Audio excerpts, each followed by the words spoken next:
Baby chick day. We got 8 of them in there. They've been popping every couple hours. You get 2 or 3 here, and then sometimes you go 8 or 9 hours and one will pop out. They're just still popping. This is the third step. First is the incubator, and then it's the brooder with the little heat lamp. And surprisingly, this is like 3 days later for these chicks, and they're just room temperature. Surprisingly, as soon as they start getting their little feathers on them, they can acclimate to the temperatures really quick. Generally, keep it around 75, 80 degrees in here, 80 mostly, and they've been doing fine. And they're fluffing right up. I put the little water dishes in there, and it doesn't take them long to find the water bottle. And one once finds it, the other ones, all of them will find it. And then I didn't get rid of the other 2 little water bowls. They're amazingly fast little learners. This is my first attempt at incubating and hatching these little eggs. And I put 39 in. Got a dozen of them so far. There's all sorts of things going on. There were a lot of eggs that weren't fertilized. There were a bunch of early quitters. Not a bunch, but I don't know, maybe 5 or 4 with the ones with the little rings around them. That's out of 39 eggs. And then there were 2 incidents where the chick was pipping at the bottom of the egg, where he was upside down and he was trying to pip through the bottom. And I think what happened is the fluids inside his sac came down and drowned him because he was upside down. And there's 2 things that I think happened. One, when you take and you pick the eggs up for the first time to candle them when they're like 7, 8 days, whatever, that's not so bad. You can stick them back like you got them because they're facing down. But I think once you go into lockdown, when you lay the egg down on its side, because I had mine in a egg turner, and so when you lay them down on the side, 2 things happen. When you go to do a candling later on, say after they're a little bit late, or you pick them up or whatever, the eggs, when you touch the eggs after the lockdown, and then they haven't hatched, they're like 22, 23 days, whatever, and you're playing with them. When you put them back in there, you're not orientating them the way they were when you picked them up. And so I think that could have happened because I had a couple laid eggs in there.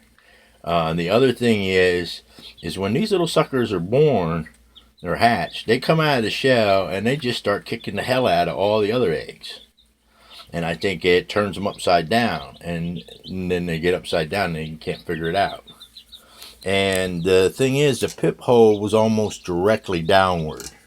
It was on the top side of the egg like it was supposed to be. It was just the egg was turned upside down, and I think they got kicked around.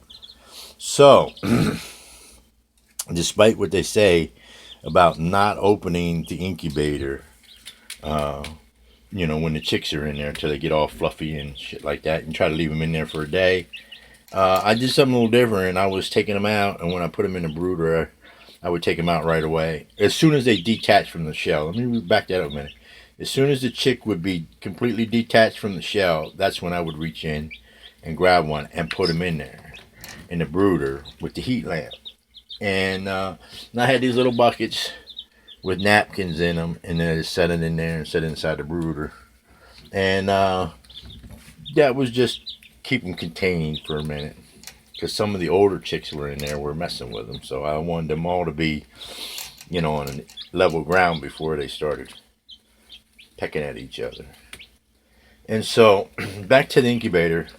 When you're opening and closing it, what I found is that the steaming hot paper towel trick.